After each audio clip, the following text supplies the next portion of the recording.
참미예수님.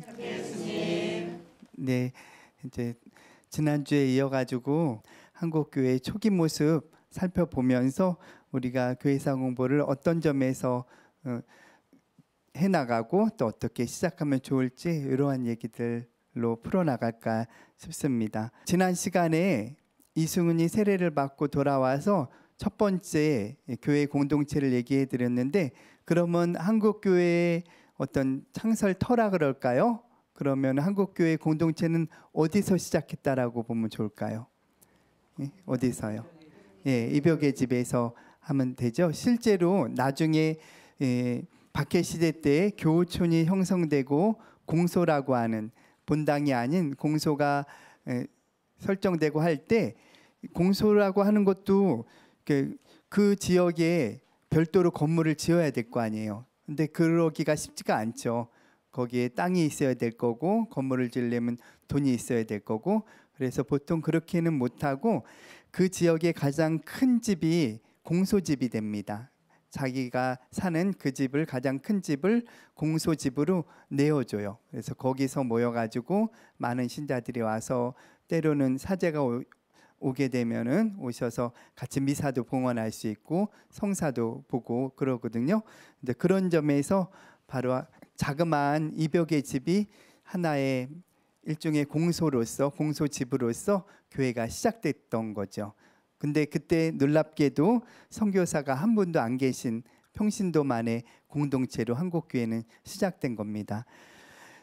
그리고 나서 그 이벽의 집에서요, 두 분만 세례받은 게 아니에요. 이벽, 권일신 이 두 분만 세례받은 게 아니라 이제 매달 계속 세례자가 늘거든요. 그래서 우리가 알고 있는 중인 최창현, 김범우 이런 분들, 또 정약용, 정약전 이런 분들 다 그 해에 세례받았어요.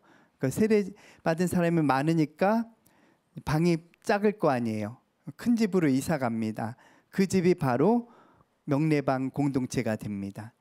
왜냐하면 이 명례방 이 공동체는 장례원 맞은편 김범우의 집에서 있었는데, 지금 하나은행 본점 자리죠. 거기 가면은 장악원이라고 써 있어요. 과거에 음악 그리고 의례를 담당했던 국가 기관이 있었는데, 그 집 앞이 김범우 집이었어요. 그리고 김범우의 집은 겉에 밖으로는 큰 약국을 갖고 있었고 안사랑채에 큰 방을 갖고 있었다고 합니다. 그래서 그 집을 기꺼이 기도하는 집으로 내어준 거죠. 그래서 이 그림이 바로 이벽이 여기서 기록에 의하면 설법을 했대요. 불교가 아닌데 강론을 했다고 해야 될 텐데 기록상으로는 설법을 했다라고 이렇게 나와 있고, 그래서 여기 이벽이 있고요. 이 그림에 김범우가 있습니다. 누굴까요? 여기 이렇게 뒤를 보고 있는 이분이 김범우라고 해요. 이 작가가 그렇게 설명을 해요. 근데 저는 낯선 사람 오는 줄 알고 망 보는 줄 알았더니 그게 아니고요. 작가의 설명은 이렇게 손님을 맞이하기 위해서 저러고 이렇게 밖을 보고 계시다라고 설명을 합니다. 여하튼 이 모임이 명례방 공동체인데, 이 1785년이 처음으로 천주교를 이렇게 탄압했던 첫 번째 기록이기도 해요. 그 내용이 여기에 나옵니다.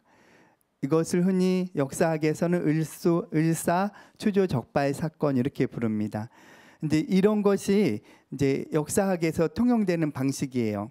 어떤 과거의 역사 사건을 하나의 역사 용어로 자리매김해 주는데, 대개 이렇게 앞에는 연도가 들어가고요, 그 해 그 시간을 얘기하고요, 그 사건의 내용이 들어가요. 그래서 때로는 날짜로 하기도 하고 때로는 장소를 지칭하기도 해요, 그 사건을.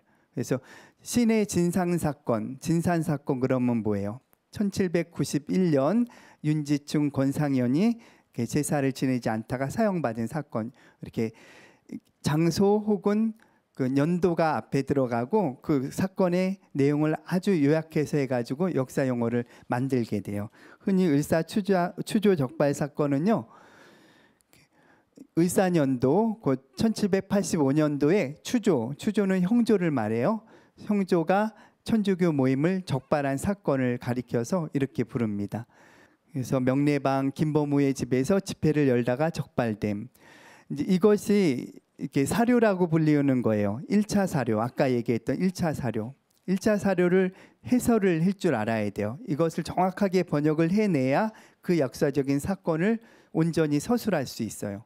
그러니까 1단계 이 사료는 어디서 갖고 왔냐면은 벽이편이라고 하는 당대 이기경이라고 하는 정약용과 아주 막역한 사이에 인물이 있었어요. 천주교를 반대하는 입장에 있는 사람. 그 이기경의 후손인 이만재가 일제시대 때 편찬한 건데 바로 그 선조인 이기경의 글을 토대로 해가지고 당시 기록을 적어놓은 겁니다. 한번 이런 것들이 사료를 검토하는 일인데요. 한번 같이 한번 해볼까요? 이렇게 몇 글자만 알면은 충분히 해내실 수 있어요. 추조는 형조죠. 추조의 금리는 이제 포졸들을 가리켜요. 관리들. 추조의 금리가 의심하였다.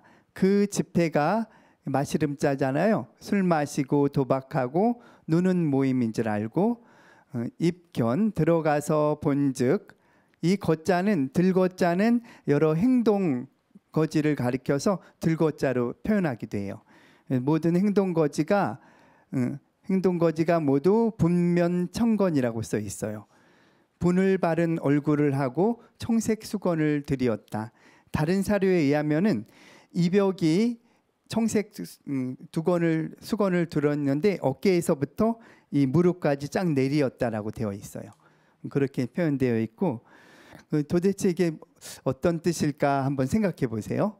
그리고 거지해이, 이 거지가 아까 들거자랑 똑같아요. 행동거지가, 해이는 이상하다, 해괴망측하다 이런 거예요. 근데 어떤 걸 가리키냐면 아마 이런 성호를 그었을 거고 이런 기도 모습을 했을 거고 이게 이제 지금이야 천주교 신자인지 알지 당시로서는 이상하다고 표현한 거예요. 그 행동거지가 이상했다. 그래서 마침내 이거 압수했다는 뜻이에요.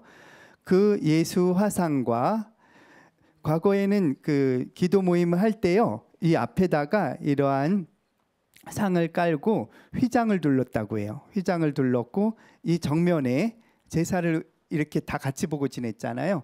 이 정면에 예수님 그림 내지는 성모님 그림, 성화상을 여기다 그림을 펼쳤대요. 그리고 나서 이렇게 집회를 했던 거거든요. 그래서 그 예수 화상을, 그리고 서책은 천주교 서책을 가리켜요. 그리고 물건은 여러 가지 성물들, 아마 묵주나 어쩌면 성모상, 여러 성상들이 십자가나 이런 것들이 나왔어요. 그러한 물건들 약간을 형조에다가 압수했다라는 뜻이에요. 다른 거는 다 이해가 되는데 이거는 어떠세요? 분면청거는 어떻게 생각하세요? 남자들 모임이었는데 분을 바른 얼굴과 청색 수건을 둘렀다. 그러니까 제가 이제 옛날 서적 전공이잖아요. 당시에 쓰던 전례서를 본 적이 있거든요. 그러니까 미살제이라고 하는 미사에 대한 설명 안에 보면은 영대에 대한 이야기가 나오거든요. 지금은 영대 색깔이 청색이 없는데 당시에는 청색이 있었습니다. 지금은 안 쓰죠. 청색은 언제 쓰냐면은 단식을 하는 날에 청색을 써요. 과거에는 9번 단식을 했습니다. 지금 2번인 거 아시죠? 예. 제2수요일, 성금요일 딱 2번밖에 없는데 당시는 사순식이 금요일마다 단식을 했어요. 그게 한 8번 돼요. 거기에다가 하나 더 제2수요일. 제2수요일과 사순식이 금요일에는 이 청색 영대를 합니다. 거기서 힌트를 얻어서 아마 이 사건은 봄에 발각된 거거든요. 봄철에 제2예식을 하다가 한 것이 아닌가. 왜냐하면 이렇게 재를 이렇게 뿌리고 하다 보면 꼭 분 바른 것처럼 혹시 보이지 않았을까. 그리고 제2수요일에 청색 영대를 했으니까 분면청건이라고 표현한 것 같다. 밖에 사람이 볼 때는. 이렇게 제가 주장하고 얘기를 하니까 그거 맞는 것 같다고. 그래서 그 틈을 타서 제가 더 큰 수로 주장을 하니까 다 그렇게 믿고 계셔요. 때로는 목소리 큰 사람이 이기기도 합니다. 역사학에서.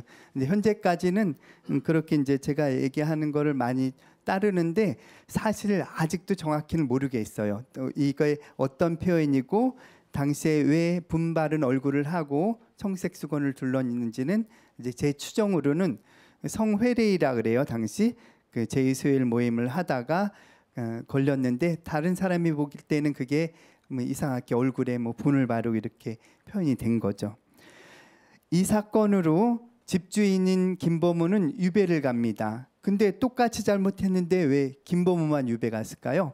딴 사람들도 배교 안 했을 거거든요. 예, 딴 사람들은 다 양반들 자녀였고요.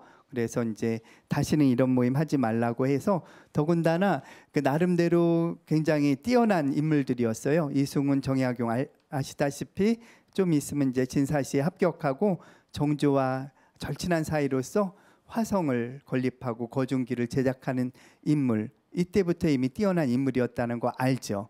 그러니까 너네 이런 거 하지 마 이제 하고 훈반 조치하고 당시 중인은 양반보다는 신분이 밑이었거든요. 여러 가지 뛰어나고 또 자산도 많고 그랬지만 양반보다는 신분이 밑이었기 때문에 집주인이라는 어떤 이유로 어쩌면 혼자 이렇게 유배를 가게 되죠. 단양으로 유배를 갔다라고 이제 기록되어 있고요. 그렇다면 김보무는 그 유배지에서 돌아가시거든요. 그러면 진작에 순교자가 돼가지고 벌써 복자가 됐어야 되는데 다른 순교자들 윤지충 권사위는 다 복자됐는데 왜 안 되셨을까요? 왜 안 되셨을까요? 좀 빨리 되면 좋았을 텐데. 김보무의 죽음에 대해서는 두 가지 기록이 나타납니다. 하나는 이승훈이 북경에서 세례받았을 때 프랑스 출신 예수의 선교사 그라몽 신부님한테 세례받거든요. 나중에 이제 돌아와서 그분한테 편지를 보내요.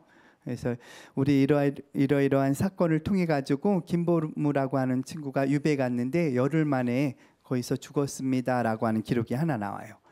또 하나는 나중에 신유박해 때 동생들이 끌려가서 증언을 하는데 김보무는 옥에 유배지에 가가지고요. 단양 유배지에 가서 1, 2년 후에 돌아가셨습니다. 우리 형이. 그런 증언이 나와요. 근데 이 순교자를 증명하기 위해서는 순교 사실을 입증시켜야 되거든요.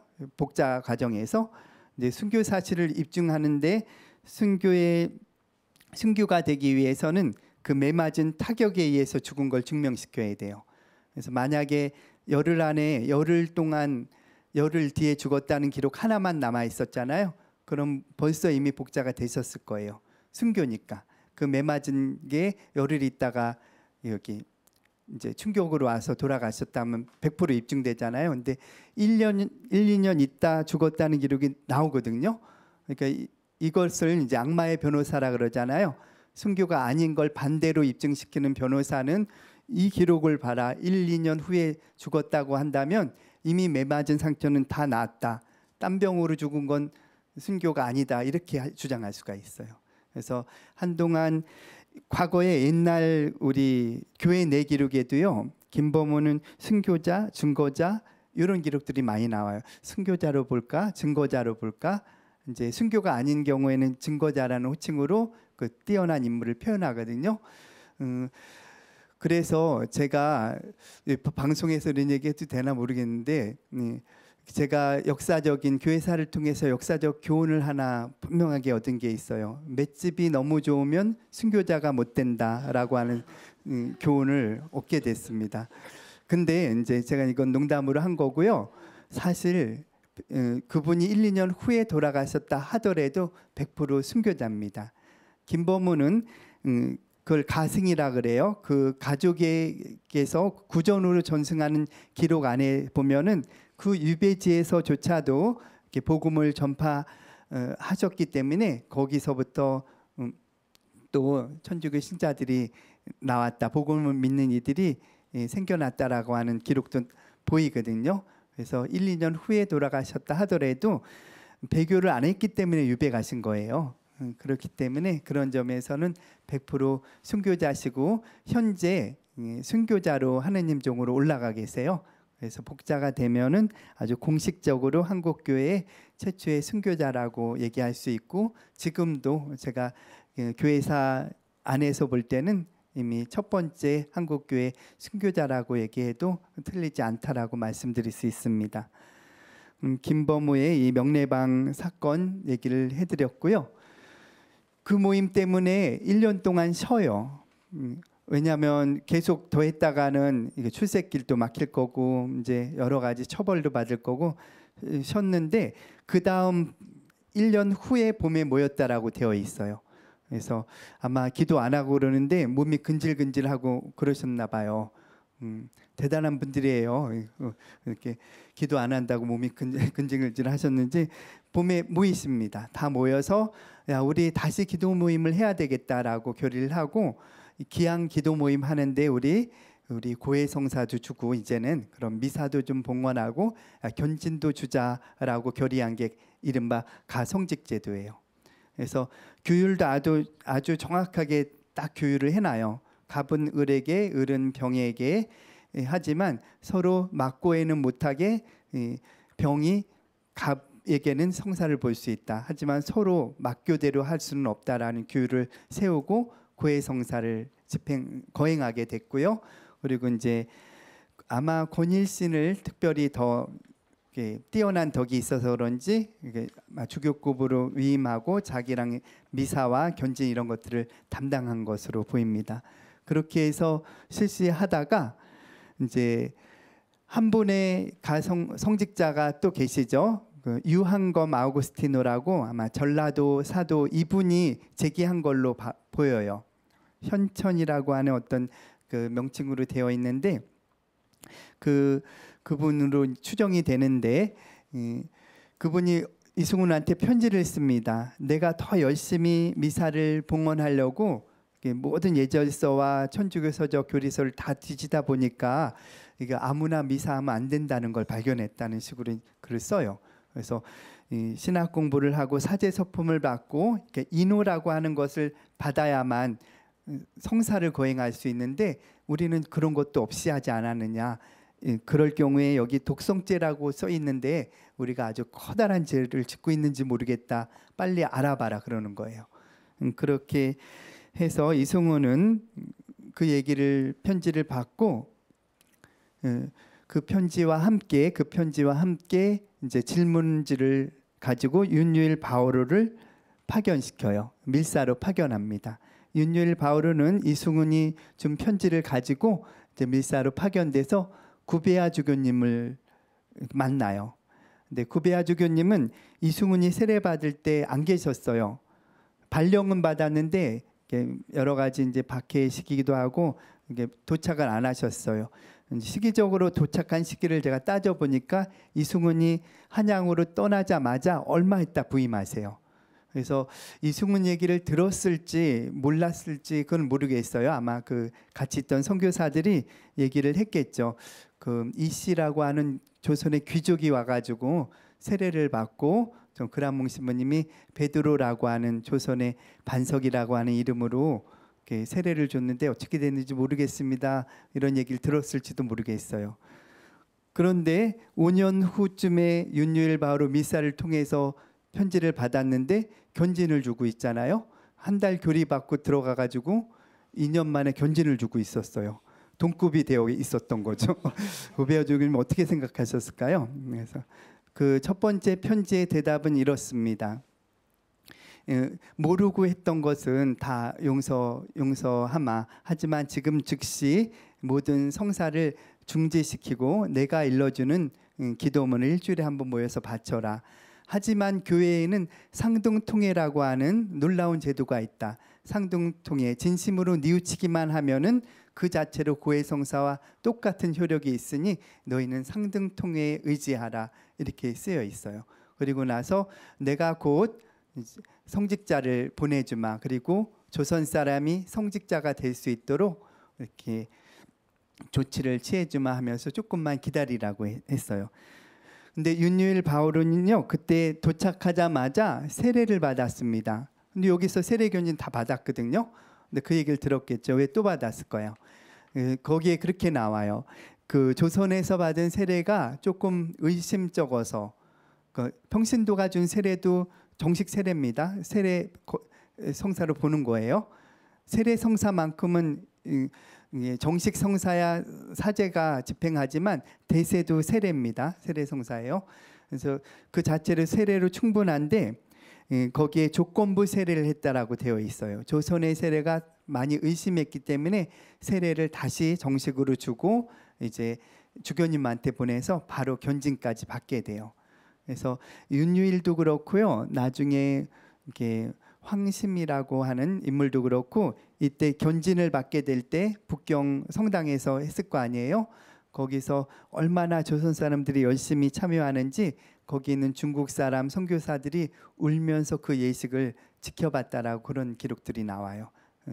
그리고 윤유일 바오로는 그때 선교사에게 당시에 쓰고 있던 한글로 된 주님의 기도를 적어줬고 그게 이제 필사본이, 그거에 대한 필사본이 영국 국립박물관에 들어가 있고요. 이따가 아마 그 기도문을 소개해 드릴 거예요. 그리고 판지수사라고 하는 분이 윤유일 바오로의 초상을 남겨서 교황청으로 보내요. 그게 아직 안 발견되고 있는데 언젠가 그게 좀 나왔으면 좋겠어요. 전 개인적으로. 윤유일 바오로 복자의 초상이 보내졌다라고 되어 있거든요. 그래서 언젠가 그게 꼭 나왔으면 좋겠습니다. 윤유일 바오로는 6개월 있다가 또 가요. 왜 이렇게 빨리 안 보내주냐고 이제 하러 또 갔는데 그때 성직자를 보내주시진 않고 구베야 주교님은 이제 조선 신자들은 조상 제사를 지내지 말고 위패를 모시지 말라 하고 명령을 내립니다. 윤유일 바오로는 양반 출신이고요. 이제 물론 이제 어렵게 살긴 했지만 그래서 조상 제사를 금지시키면 얼마나 어려운지 잘 알고 있었어요. 그래서 구베야 주교님께 문의를 해요. 주교님, 우리나라에서 제사를 금지시키면은 너무 힘듭니다. 어떻게 면제해 주실 방법은 없겠습니까? 라고 물었는데 이제 구베야 주교님은 강성이 있었거든요. 교회 규율이고 또 중국에서 제사 몰래 지낸 사람들 파문시키고 막 그러셨어요. 조선에도 지켜라라고 하셨죠. 아니나 다를까 바로 그 다음에 그 법이 퍼진 후에 진산 사건이 벌어져요. 윤지충 바오로, 권상혁 야고보가 제사를 지내지 않다가 사형을 당하게 됩니다. 이 중에서 바로 권상현 야고보죠. 다산 정약용의 이제 외사촌이 되거든요. 그래서 다산도 여기에 금정 찰방이라고 해서 정조의 총애를 얻고 있었는데 이렇게 조금 천주교 신자가 오히려 많은 데로 파견해 가지고 그것을 감시하라고 하면서 유배가 아닌 좀 이렇게 거기에 맞지 않은 낮은 직책을 주게 됩니다. 그래서 그 금정 찰방이라고 하는 그 이렇게 지방에서 이렇게 사람들이 지나갈 때 도와주는 그런 일을 맡게 되죠. 그리고 이제 빨리 오지를 못했어요. 이 사건으로 말미암아 선교사를 이렇게 보내주는데 만나지를 못하고 하는 바람에 또 그 레메디오스라고 하는 사제가 한국 선교사로 임명이 되는데 이 사건으로 진산 사건으로 못 만났더니 또 일찍 돌아가셨네요. 또 새롭게 임명하다가 어느덧 시간이 흘렀어요. 1794년에 주문모 신부님이 오시게 되죠. 우리는 이제 이런 초기 교회의 역사를 보면서요.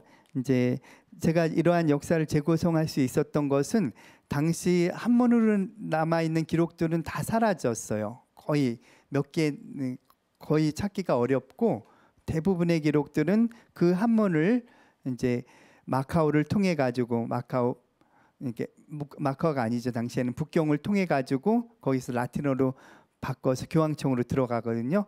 그러한 외국어 자료가 그대로 남아 있어요. 이승훈이 보낸 편지들이 한문이었을 텐데 그것을 포르투갈어, 프랑스어 혹은 라틴어 번역들이 남아 있어서 재구성할 수가 있습니다. 그래서 주문모 신부님은 1794년 12월에 들어오고요. 이제 4,000명이었던 신자가 10,000명이 6년 동안 10,000명이 되죠. 1년에 몇 명씩 세례받았다고 볼 수 있죠? 1년에 1000명씩 해서 세례를 받고 신자가 늘어납니다. 이 시기가 정조 때라고 하는 것을 우리는 생각할 필요가 있어요. 정조가 암행어사도 참 많이 파견하고 격쟁이라 그러죠. 격쟁을 이렇게 일반 서민들이 억울한 게 있으면 임금이 지나갈 때 북을 이렇게 징을 두들겨요. 그러면 직접 들어주십니다. 가장 많이 들어준 분이 정조고 또 비밀 서찰도 가장 많이 보낸 인물이 정조예요. 그 시기에 천주교 신자가 가장 많이 늘었던 임금이기도 해요. 그런 것들을 우리가 좀 숨겨진 역사지만 좀 생각해 볼 필요는 있습니다. 신유박해가 6년 후에 벌어지죠. 이렇게 대표적인 우리 순교자들을 이렇게 해놨는데, 그래서 대표적인 순교자를 제가 이렇게 적어봤는데요. 조문모 신부님 6년 동안 사목생활을 하셨는데 제일 도착해서 어디서 사셨을까요? 조문모 신부님이 제일 처음 정착하시고 조선말 배웠던 곳, 북촌 한옥마을 있는 가해동 성당 인근에, 거기 가면 중앙고등학교인가요? 그쪽현이라고 추정을 해요. 그쪽에서 우측으로 학교를 바라보고 우측 우물가 있는 그쪽현 어디로 추정을 하고 있는데, 그쪽이 실은요 옛날에 왕족들이 많이 산 지역이래요. 그래서 최인길 마티아가 이제 이분이 오실 것을 알고 이제 통역도 하고 조선말 가르치면서 지낼 곳을 그쪽으로 배정해서 땅을 산 거예요. 집을 산 거예요. 그래서 등잔 밑이 어둡다, 왕족이 있는 곳에 사람들이 함부로 오지 않으니까 아마 거기를 하지 않았을까 해서 거기서 사시다가 6개월 만에 이제 말하자면 고발이 돼요. 그래가지고 조모 신부님 피신시키기 위해서 자신이 중국어를 잘하니까 중국인 사제 행세를 하고 끌려가죠. 자포도청에 끌려가서 이제 함께 조모 신부님을 모셔왔던 윤유일 바오로, 지왕 사바 요 셋이 그날로 이제 맞아서 한강에 유기된 사건, 이게 1795년 이제 을묘 실포 사건이라고 불리우는 주문모 신부 체포 실패 사건으로 나타나요. 그렇게 6년 동안 그 다음에 어디 살았냐면은 강완숙 골롬바가 이분을 숨겨주는 역할을 하게 돼요. 양반집 부녀가 양반집 교수가 사는 곳에는 임금의 허락 없이는 침범 못하게 되어 있어요. 그러한 전통을 이용해 가지고 그러한 이점을 이용해서 주무모 신부님을 숨겨드리죠. 주무모 신부님 피신하시다가 나중에 조금만 더 가면 배 타고 갈 수 있었어요. 황해도 인근까지 갔다가 차마 넘지 못하고 자수해서 새남초에서 순교하십니다. 그리고 이승훈 베드로 첫 번째 세례자. 근데 이승훈 베드로 지금 우리 시복 운동하고 하느님의 종으로 되어 있잖아요. 근데 왜 첫 번째 세례자고 순교하셨는데 이게 빨리 시복이 되지 못할까요? 그 재판 기록에 의하면은 죽는 사형 순간까지 과거에는 믿었지만 믿지 않고 있습니다라고 하는 그런 내용이 나와요.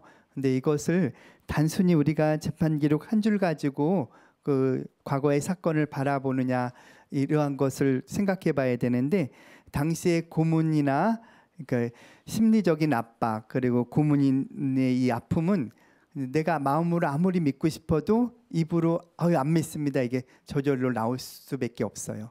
그러한 것을 고려해 볼 때 그 재판 기록 한 줄로 되어 있는 그러한 것들을 우리가 이렇게 너무 그대로 믿어야 하는가 이런 것도 따져봐야 되고, 이승훈 베드로가 그럼에도 불구하고 웬만큼 배교하고 막 그러면은 살려줬거든요, 신유박해 때.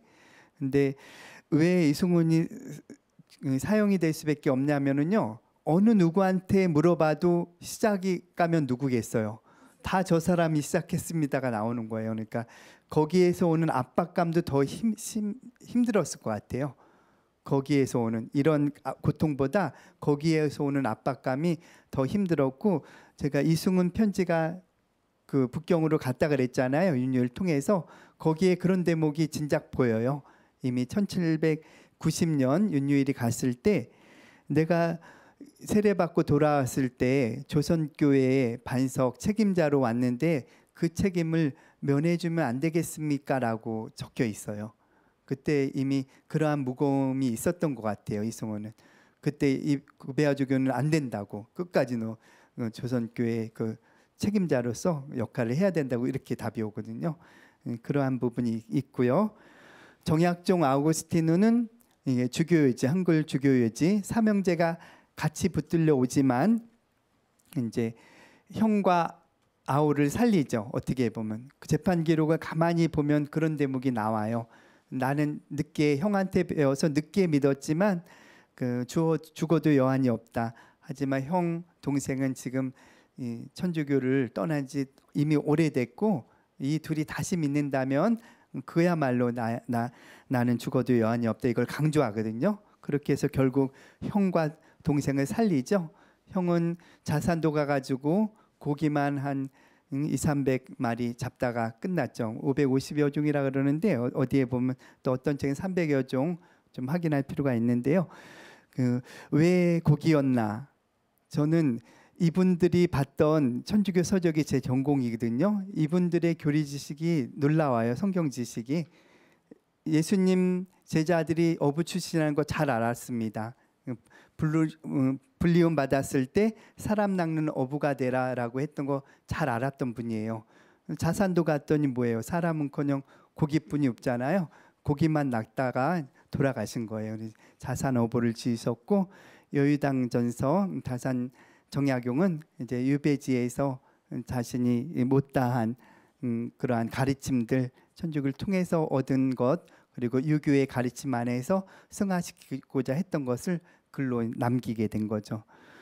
황사영 백서 조카 사이입니다. 정약종하고 25살 황사영 백서 사건으로 말미암아 25살의 능지 처사형으로 서소문방 내거리에서 순교합니다. 광안숙 골룸바 이제 그렇게 고문을 가해도 여성임에도 불구하고 잘 이겨냈고 또 그 다음 날 또 신문하는 과정에서 말짱하게 나타나요. 그러니까 포졸들이 저 여인은 사람이 아니다 신이다라고 했다고 하는 광안숙 골룸바 이러한 인물들이 이제 순교를 하게 됩니다. 신유박해 최초의 이 대박해는요 굉장히 사용자 명단이 많이 전해지고요. 사학증이라고 하는 자료를 통해서 한 450여 명의 유배자 명단과 함께 사용자 명단이 정확하게 전해지기도 합니다. 이 사건으로 말미암아 천주교는 비록 이렇게 이 지상에서는 활동하기 어려워졌지만 신자들이 산속으로 교우촌을 형성하면서 전국적으로 퍼진 계기가 되기도 해요. 그렇게 해서 교우촌으로 형성되면서 이렇게 1811년 서한을 보내고 1825년 북경과 교황님께 보내요. 그러니까 신자들은 이미 교황청의 존재와 또 북경을 통해서 우리가 성직자가 들어올 수 있다는 걸 알고 있었죠. 그 두 군데에다 다 편지를 보냅니다. 그러다가 결국 유진길 아우구스티노가 보낸 1825년 서한이 이제 잘 전달이 돼요. 1827년에 전달이 됐고 그렇게 해서 교황 그레고리오 16세에 의해서 조선 대목구가 설정됩니다. 브리게르 주교님 잘 아시죠? 우리 일대 주교님 이분 묘소는 지금 어디 있죠? 네, 용산 성지자 묘지에 이제 조선교구 설정 100주년 때 모셔온 거예요.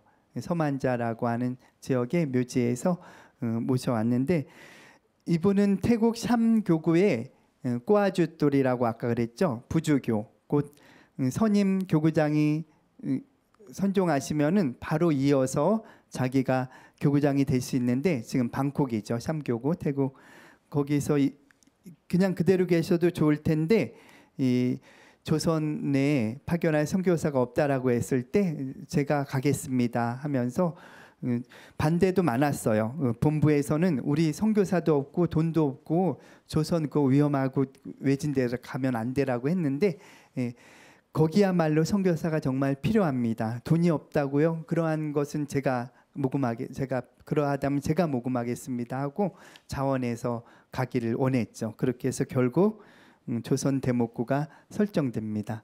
근데 못 들어오셨어요. 바로 이제 당시 포르투갈 선교 관할권이라고 불리우는 파드로 아도라고 하는 제도에 의해서 좀 여러 방해가 있었어요. 그래서 쉽게 들어오지 못하셨죠. 이제 이러한 자료들은 이제 파리예방 정교회 시대로 들어가면서 이제 프랑스어로 된 자료들이 많이 남아 있습니다. 이들의 편지와 교황청의 자료를 통해서 이 시대의 역사를 재구성할 수 있어요. 다행히 브리기르 주교님은 선종하셨지만 그 후배들이 바로 이어가지고 들어오세요. 모방 신부님, 또 1년 후에 샤스탕 신부님, 다시 1년 후에 어느 주교님이시죠? 예, 앵베르 주교님. 예, 첫째 2대 주교님으로서 주교로서 처음으로 이 땅을 밟으셨죠. 이때는 다 육로를 이용합니다. 해로는 김대건 신부님 이후에 생겨요. 이 선교사들의 활동 중에 우리는 두 가지 조금 더 강조하고 싶은데요.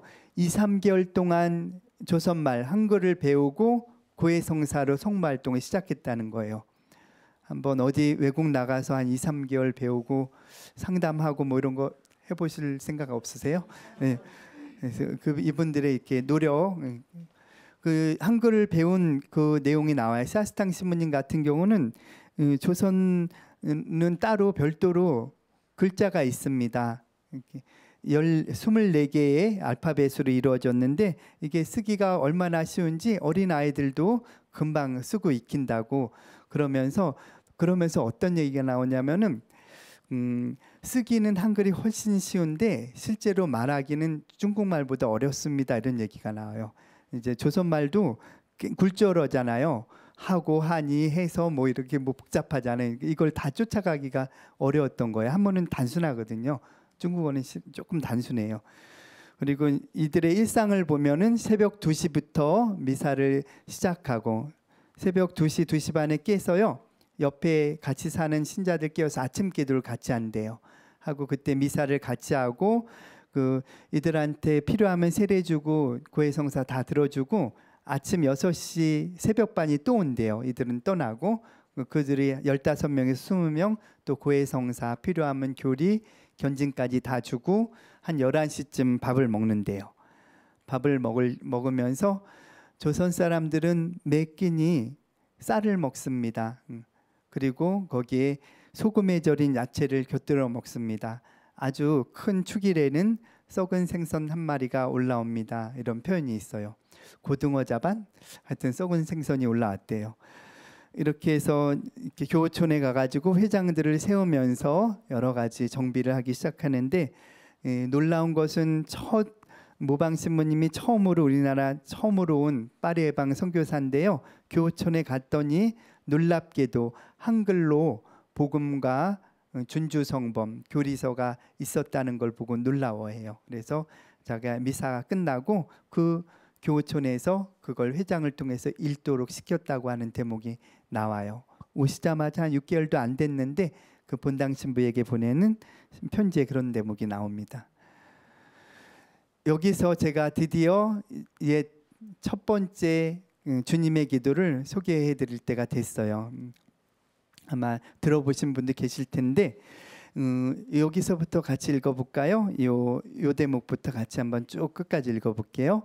한문으로 된 기도문을 그 뜻까지는 번역하지는 않고 뜻은 전혀 모르는 채 발음만 조선식으로 하여 바쳤습니다. 그러니 중국 사람도 책을 보지 않고 말만 들으면 전혀 그 의미를 파악할 수 없었습니다. 저는 어느 정도 조선말을 배우자마자 4명의 통역을 데리고 공동 기도문들을 번역하여 지금은 젊은이나 늙은이나 유식하든 무식하든 모든 교우들이 열심히 배우고 기도를 바치고 있습니다. 이게 앵베르 주교님이 1837년 12월 말에 왔기 때문에 11월 1일 보고서거든요. 한 11개월 정도 한국에 살면서 보고서를 바친 거예요. 근데 지금 이렇게만 얘기하면 무슨 말인지 모르시죠? 설명해 드릴게요. 이제 앵베르 주교님은 사천에서 12년 계시면서 중국말을 아주 잘하셨대요. 그래서 조선에 가면 한문을 쓴다니 내가 선교하는 데 유리할 겁니다 하고 본부에 보고하고 들어갔는데, 들어와서 조선말 배운 다음에 너네 주님의 기도 좀 외워봐라 그랬나 봐요. 그랬더니 우리 주님의 기도 첫 줄만 한번 외워볼까요? 제천 아등 부자 아등 원이 명현성 이궁 님격 이지 승행 어디요. 이렇게 읽고 있는 거예요. 외우고 있는 거예요. 주님의 기도 같으세요? 어떠세요? 예. 이게 어떻게 된 건가 찾아봤더니 이제 중국의 사천에서는 옛날 주님의 기도입니다. 중국어. 在天我等福州我等愿尔明先生이런 식으로 이제 격을 넣어가지고 하면은 이런 발음이 되어야 되는데, 조선은 조선말도 아닌 것이 중국말도 아닌 것이 이상한 거예요. 조선말을 배워봤더니. 그래서 어떻게 된 거냐 했더니요, 바로 천주교가 처음 들어온 처음에 이들은 양반 중인이기 때문에 한문에 능숙했다는 거예요. 조선말을 경시해서 기도문을 바칠 때는 하느님께 바치는 거니까 천한말이 아닌 이제 한문으로 바쳐야 된다 해서 그렇게 뜻을 번역하지 않고 음만 조선식으로 바쳤다는 거예요. 그래서 지금 제가 이거 그냥 만든 거 아닙니다. 아까 얘기했던 윤유일 바오로가 영국으로 보냈다고 하는 그 필사본 형태로 전해지는 기도문을 베껴온 거예요. 이렇게 기도했던 거예요. 그래서 안 된다. 4명의 통역을 데리고 하늘에 계신 우리 아비 신자여가 이때 형성됩니다. 하나 더 알려드릴게요. 우리 성모송 한번 외워보죠. 야우 마리아 만피에라지아자 주여 이해어 태중 이위 찬미 태자 여수 병위 찬미天主 성모 마리아 위아등 제인 금기天主 아등 사우 아멘. 아멘은 확실히 아시겠죠? 그래서 다 알겠는데 만피에라지아자, 어라지아 이게 그라시아의 음역 같아요. 어라지아는 그라시아는 은총이거든요. 그라시아를 가득히 입은 자요, 은총을 가득히 입은 자요 이렇게 나타나요. 이것도 제가 임의로 만든 게 아니고요. 그 여러 글을 통해 가지고 성모송 이렇게 외웠다는 게 전해집니다. 모방 신부님은 오시자마자 바로 3명의 15살 소년을 마카오로 유학 보낸 거 아시죠? 네. 그래서 3분이 이제 유학 간 사이에 기회박해가 일어나죠. 근데 엥베르 주교님 편지에 의하면은 조선 사람 중에 사제가 되어야 하는데 이미 새소년은 파견됐는데 기약이 없다. 언제 올지 모른다라고 되어 있고, 그래서 급한 대로 내가 4명의 지금 사람을 성직자로 양성하기 위해서 교육을 시키는데, 그 중에 앞에 2은 지금 라틴어를 배우고 3년이 있으면 서품식을 거행할 예정이라고 쓰여져 있어요. 아까 그 보고서에 똑같이 쓰여 있어요. 그 첫 번째가 바로 정하상 바오로예요. 그래서 근데 이 박해만 아니었다면 첫 번째 사제가 됐을 거예요. 그래서 엥베르 모방 샤스탕 신부님 순교하시고 이제 서서히 좀 마무리를 하면은 기회박해가 일어났을 때, 올해가 기해년이긴 하지만 기회박해가 일어났을 때 원래 엥베르 조교님은 남아 있고 2분은 탈출시키려고 했어요. 그렇게 합의를 했는데 너무 많은 신자들이 순교하니까 우리 셋이 다 순교하고 죽어야만 이 박해가 끝날 거다라고 해서 엥베르 조교님이 이렇게 쪽지를 보내요. 너네 중국으로 출발 안 했으면은 들어와 자수해서 같이 순교하자. 제가 그 메모 받았으면 저 이미 갔는데요 하고 중국 넘어갔을 것 같은데, 이 2분 다 이제 마지막 편지, 부모님께 천국에서 만납시다 편지를 보내고 자수를 하게 됩니다. 샤스탕 신부님 편지인데 실제 편지를 그 프랑스 남부지방 고향집에 가서 이런 식탁에 껴져 있어요. 제가 그대로 찍어온 편지입니다. 오래됐는데 그냥 그대로 껴진 상태로 그대로 있더라고요. 그리고 선교사들의 그 외출 복장입니다. 상복. 제가 한자 딱 한 글자만 오늘 써드릴게요.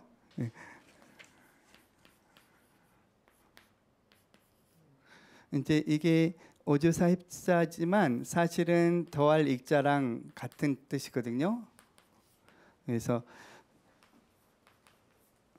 말에다가 덧붙여 준다라는 게 시호받을 시자예요. 과거에 충무공 이순신처럼 그분의 사후에 왕에게 청해가지고 그 뛰어난 이름을 덧붙여 주는데, 마찬가지로 시복, 복되다 할 때는 시복이라 그러고 거룩하다라고 할 때는 시성, 이렇게 시복 시성 단계를 거쳐서 하게 되죠.